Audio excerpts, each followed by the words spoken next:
మనం ఫస్ట్ ఇయర్లో వ్యాసాలకు సంబంధించినటువంటి విషయాలు నేర్చుకుంటూ ఉంటాం. దాంట్లో మనకి వ్యాసంలో జాతీయ విపత్తులు అనేటటువంటి ఒక అంశాన్ని మనకి ఇవ్వడం జరిగింది. ఆ జాతీయ విపత్తులకు సంబంధించినటువంటి విషయాలు ఏమేమి రాస్తే బాగుంటుంది అనేటటువంటి విషయాన్ని తనకు తోచిన విధంగా మా విద్యార్థి అనేటువంటి అమ్మాయి, ఫస్ట్ ఇయర్ అమ్మాయి ఇక్కడ తెలియజేస్తుంది. నా పేరు ప్రణిత, నేను ఫస్ట్ ఇయర్ ఎంబీసీలో చదువుతున్నాను. ఇప్పుడు మనం జాతీయ విపత్తులు అనే వ్యాసాన్ని చెప్పుకోగలం. అసలు విపత్తులు అంటే ఏంటిది? మన జీవితంలో ఎదురయ్యే కొన్ని కారణాలకు మనమే వాటికి జవాబులను వెతుక్కుంటాం. విపత్తులు అంటే మనకి అనుకోకుండా వస్తుంటాయి మన జీవితంలో, నష్టాలు కానీ కష్టాలు కానీ ఏమైనా మనకు చెప్పి రావు కదా. సో అలాంటి వాటిని మనం ఎలా ఎదుర్కోవాలి అనే దాన్ని చెప్పేది జాతీయ విపత్తులు. ఇక్కడ ఆకస్మికంగా సంభవించడం అంటే ఏంటిది? అనుకోకుండా మన జీవితంలోకి వచ్చే నష్టాలు మనకి చెప్పి రావు కాబట్టి వాటిని మనం ఏమంటాం? ఆకస్మికంగా సంభవించడం అంటాం. అతివేగంగా విస్తరించడం అంటే ఏంటిది? వెంటనే ఒకటి కాకుండా ఒకటి కష్టాలు అనేవి మన వెంటనే వస్తూ ఉంటాయి అన్నమాట. అంటే ఒకదానికొకటి ఇట్లా మనం ఒక దాని నుంచి బయట పడబోతున్నాం అనగానే ఇంకో దానికి మనకు నష్టం అనేది వస్తుంటుంది. దాన్ని మనం అతివేగంగా విస్తరించడం అంటాం. ప్రజల జీవనోపాధిని దెబ్బతీయడం అంటే ఏంటిదంటే ప్రజలు చేసుకునే పనికి కూడా ఆకస్మికంగా అంటే అనుకోకుండా వాళ్ళకి కష్టాలు అనేటివి వస్తాయి. వాళ్ళు చేసుకోవాలనుకున్న పనులను వాటిని చేయనివ్వకుండా ఆపేసి అన్నమాట. తర్వాత ప్రకృతి వనరులను ధ్వంసం చేసి అభివృద్ధి ఆటంకం కలిగించడం అంటే ఏంటిది? ప్రకృతి వల్ల కూడా మనకు చాలా నష్టాలు వస్తాయి, ప్రాణ నష్టం అవన్నీ వస్తాయి కదా. అంటే మనకి చెట్లను నరికేయడం వలన మనకి ఏదైనా ఒకటి నష్టం అనేది వస్తుంది. కాబట్టి మనం అలా రాకుండా ఉండడానికి కోసమే ఇవన్నీ చెప్పుకుంటున్నాం. తర్వాత ఏంటి? విపత్తులు మనకి 2 రకాలు ఉంటాయి. మొదటిది ఏంటిది? సహజమైనవి. తర్వాత మానవ తప్పిదాల వల్ల సంభవించేవి. అంటే ఏంటిదంటే సహజమైనవి అంటే ఎట్లా వస్తాయి మనకి ఆటంకాలు? గ్యాస్ వల్ల ఇంట్లో మనము ఒక గ్యాస్ ముట్టిస్తున్నప్పుడు మనకి సడన్ గా ఆఫ్ చేయలేమనుకో, అప్పుడు అది ఏమైపోతుంది అంటే పైన కింద ఆఫ్ చేయకపోతే గ్యాస్ అనేది లీక్ అయిపోవడం వలన అది బ్లాస్ట్ అయిపోతుంది కదా. అప్పుడు ఏమవుతుంది? ఇల్లు మొత్తం కాలిపోతుంది. వాటిని మనం ఏమంటాం? సహజమైనవి అంటాం. అదే ఇప్పుడు మానవ తప్పిదాల వల్ల సంభవించేవి అంటే ఏంటివి? మానవ తప్పిదాల వల్ల సంభవించేవి ఏవి అంటే మనుషుల వల్ల కలిగే నష్టాలు. అంటే అవి తెలిసి అయినా తెలియకైనా. కొందరు తెలిసి చేస్తారు, కొందరు తెలియక చేస్తారు. తెలియక చేయడం వల్ల అంటే ఎట్లా అంటే ఇప్పుడు మనం బయట వెళ్ళినా కానీ ఎక్కడికైనా వెళ్తున్నప్పుడు కానీ రోడ్ యాక్సిడెంట్స్ కానీ లేదంటే ఫైర్ యాక్సిడెంట్స్ అవ్వడం కానీ లేదంటే ఎవరైనా కరెంట్ షాక్ కొట్టి చనిపోవడం లాంటి వాళ్ళని తెలియక చేసే పనులు అవి. తెలిసి చేసే పనులు ఎవరంటే ఇప్పుడు శత్రువులు ఒకరికొకరు ఉంటారు కదా. అలా శత్రుత్వం ఉన్న వాళ్ళకి ఏదైనా మీరు సినిమాలలో చూసే ఉంటారు. ఎవరైనా మనకి శత్రువులు ఉంటే వాళ్ళని ఎలా చంపేయాలి అన్న దాని గురించి చెప్తారు కదా. అందులో ఎలా చంపాలి అని ప్లాన్ అటెంప్ట్ మెథడ్స్ ఉంటాయి కదా. వాటిని మానవ తప్పిదాల వల్ల సంభవించేవి అని అంటారు. అంటే తెలిసి అయినా తెలియక చేసే పనులను మానవ తప్పిదాల వల్ల సంభవించేవి అని చెప్తారు. నెక్స్ట్ విపత్తుల నిర్వహణలో ప్రధాన అంశాలు.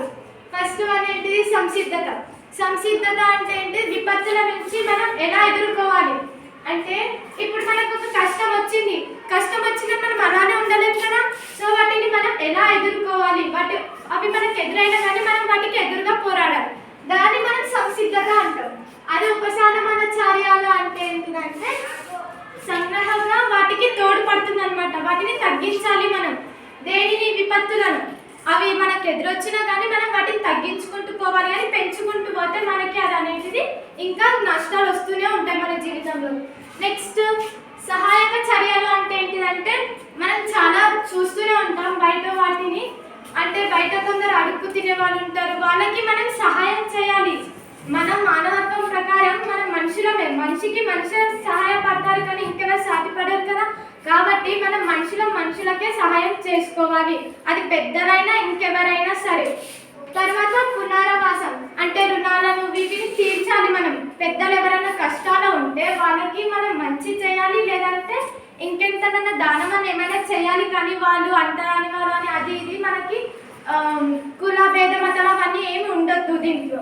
నెక్స్ట్ విపత్తు నిర్వహణకు తీసుకోవాల్సిన అంటే జాగ్రత్తలు తీసుకోవాల్సిన మనం దేనికి ఈ విపత్తుల నుంచి మనం ఎలా బయటపడాలి అనే దానికోసం మనం జాగ్రత్తలు ఎలా తీసుకోవాలనే దాని గురించి చెప్తున్నాం. నెక్స్ట్ విపత్తు నిర్వహణపై పాఠశాల స్థాయి నుండి అవగాహన కలిగించాలి. అంటే విద్యార్థులకి మనము ఎలా చెప్పాలి అంటే ఒక మంచి పని చేసే ముందు మనకు తెలుస్తుంది మంచిది చెడు అనేది. కానీ దీంట్లో మనకు విపత్తుల నుంచి నష్టాలు ఎలా వస్తాయి అనేది మనమే తెలుసుకోవాలి. మనకు తెలుసు అది నష్టమా కష్టమా ఎలా అనేది మనకు తెలుసు. సో కాబట్టి మనము విద్యార్థులకి చెప్పాలి ఇట్లా కాదు ఇట్లా ఇది మంచిది చెడు అని మనం వాళ్ళకి తెలియజేయాలి. నెక్స్ట్ విపత్తుల విషయంలో తీసుకోవాల్సిన జాగ్రత్తల గురించి ప్రభుత్వంలో ప్రజలకు చెప్పాలి. అంటే ప్రభుత్వం అనేది గవర్నమెంట్ అనేది ఎవరికి తెలియజేయాలి, ప్రజలకి బయట ప్రజలకి అనేది తెలియజేయాలి. దేని గురించి? విపత్తుల గురించి, నష్టాలు మనకి ఎదురయ్యే నష్టాల గురించి మనము ప్రజలకి గవర్నమెంట్ చెప్తేనే అప్పుడు వాళ్ళకి అనేది తెలుస్తుంది. నెక్స్ట్ ఏంటిది? ప్రభుత్వానికి కలిసి పనిచేసే ప్రజలకు సహాయపడాలి. అంటే ప్రభుత్వం గవర్నమెంట్ అంతా ఒకటి ఉంటుంది కదా, ప్రజలంతా ఒకే మాట మీద ఉంటారు కాబట్టి ప్రభుత్వం అనేది ప్రజలకి కూడా సహాయపడాలి. విపత్తులు అనేటివి మన జీవితంలో ప్రతి ఒక్కరికి వచ్చేవి. డబ్బు విషయంలో కానీ లేదంటే ఇల్లు విషయంలో కానీ ప్రతి ఒక్క విషయంలో ఏదో ఒక విషయంలో అయితే మనకి విపత్తులు అనేటివి ఎదురైతేనే ఉంటాయి. నష్టాలు అనేటివి అవి కంటిన్యూ వస్తాయి. కాబట్టి మనం వాటిని మనము ఎదుర్కోవాలి. వాటిని ఎదుర్కొంటేనే అప్పుడు మనకి జీవితంలో మన ఎదుగుదల అంటే ఏంటిదో తెలుస్తుంది. జాతీయ విపత్తులకు సంబంధించినటువంటి తనకు తెలిసినటువంటి అంశాలను తెలియజేసింది. అయితే ఇక్కడ తెలుసుకున్నారు కదా మీరు, అవునా? అర్థమైంది కదా. జాతీయ విపత్తులు అంటే సహజంగా కానీ మానవ తప్పిదాల వల్ల కానీ అనుకోకుండా జరిగే ఆకస్మికంగా అంటే అనుకోకుండా జరిగే వాటిని మనం విపత్తులు అని తెలుసుకున్నాం. మరి ఆ విపత్తుల్లో వాటి యొక్క లక్షణాలు ఎలా ఉంటాయనేది ఇక్కడ వివరించుకోవడం జరిగింది. అంటే ప్రజలు ఉండడానికి నివాసాలని కోల్పోతారు, వాళ్ళ జీవన ఉపాధికి కావాల్సినటువంటి సౌకర్యాలు ఉండలేకుండా పోతాయి, ఉద్యోగం చేయలేకపోతారు, చాలా ప్రాణ నష్టం ఆస్తి నష్టం కూడా జరుగుతుంది. దానివల్ల ఎంతో కష్టాల పాలవుతుంటారు. కాబట్టి రకరకాల సౌకర్యాలని మనం చేయవలసిన అవసరం ఉంటుంది. అంటే ప్రకృతి వనరులు అంటే సహజ సిద్ధంగా లభించేవి. ఇప్పుడు చెట్లు ఉన్నాయి, అడవులు ఉన్నాయి, వర్షాకాలంలో మనకు వర్షం కురుస్తూ ఉంటుంది, సూర్యుడు తూర్పును ఉదయించి పడవన్న సాయంత్రం అస్తమిస్తూ ఉంటాడు. తర్వాత ఈ భూమి, నీరు, ఆకాశము ఇవన్నీ కూడా సహజమైనవి. ఈ సహజ సిద్ధంగా మనకు ఈ ప్రకృతి మనకైతే ఏదైతే ఇస్తుందో దానికి మనకు ఈ విపత్తుల వల్ల ఆటంకాలు అనేవి జరుగుతాయి, నష్టం అనేది జరుగుతుంది. కాబట్టి వాటిని వెంట అభివృద్ధి చేసుకోవాల్సిన అవసరం వస్తుంది. కాబట్టి మన పనులకు అనేవి ఆటంకాలు జరుగుతాయి అనేటటువంటి విషయం ఇక్కడ మనకి అర్థమైంది. తర్వాత ఇక్కడ సహజమైనవి అని చెప్పాను. సహజమైనవి అంటే మానవుడు చేసినవి కాదు, సహజంగా వచ్చినవి. అవి తుఫాన్లు కావచ్చు, సునామీలు కావచ్చు, వరదలు కావచ్చు, భూకంపాలు కూడా కావచ్చు. అటువంటివి ఏంటి మనకు తెలుసా? తెలియదు. కాబట్టి ఎప్పుడు వస్తాయో తెలియదు. కానీ ఇప్పుడు మన ప్రభుత్వం అంటే సైంటిఫిక్ పరంగా అభివృద్ధి చెందింది కాబట్టి ఉపగ్రహాల ద్వారా, శాటిలైట్స్ ద్వారా రాబోయేటటువంటి వరదల గురించి, తుఫాన్ల గురించి, భూకంపాల గురించి మనం ముందే తెలుసుకుంటున్నాం. అందుకే వాటికి ఏమని చెప్పినాం? సంసిద్ధత. అంటే రాబోయే తుఫాను ఈ సమయంలో వస్తుందని ముందే తెలుస్తుంది. ఆ తుఫాను తట్టుకోవడానికి ముందస్తు జాగ్రత్తలు తీసుకోవడం, అంటే లోతట్టు ప్రాంతాల వాళ్ళని సురక్షిత ప్రాంతాలకు తరలించడం. తర్వాత ఎవరికైతే నివాస యోగ్యంగా లేవో అటువంటి ఇళ్లలో ఉన్న వాళ్ళని సరైనటువంటి భవనాలు ఉన్నటువంటి ప్రదేశాలకి మార్చడం, అట్లాంటి చర్యలు చేపట్టడం అన్నట్టు. తర్వాత ఇక్కడ మానవ తప్పిదాల వల్ల సంభవించేవి అని చెప్పారు. అంటే ఒక్కొక్కసారి గ్యాస్ లీకేజ్ వల్ల జరుగుతుంటాయి. ఎలక్ట్రిసిటీ సంబంధించినటువంటివి కొన్ని ఇంట్లో అంటే ఇప్పుడు పెంకుటిల్లు ఉన్నాయనుకో, ఎలుకలు ఉంటాయి, ఎలుకలు వైర్లను కొరికేసినాయి అనుకో, ఏమవుతుంది? ట్రాన్స్ఫార్మర్లు ఇంట్లో ఉన్నటువంటి ఆ వైర్లు ఒకదానికొకటి జాయింట్ అవి పేలే అవకాశాలు ఉంటాయి. అప్పుడు ఇళ్ళే కాలిపోతుంటాయి.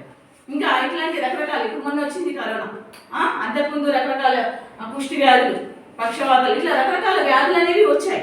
అవేంటి? మానవుడు ఇక్కడ ఉన్నటువంటి ప్రకృతిని సరిగ్గా వినియోగించుకోకపోవడం వల్ల ఏం జరిగింది?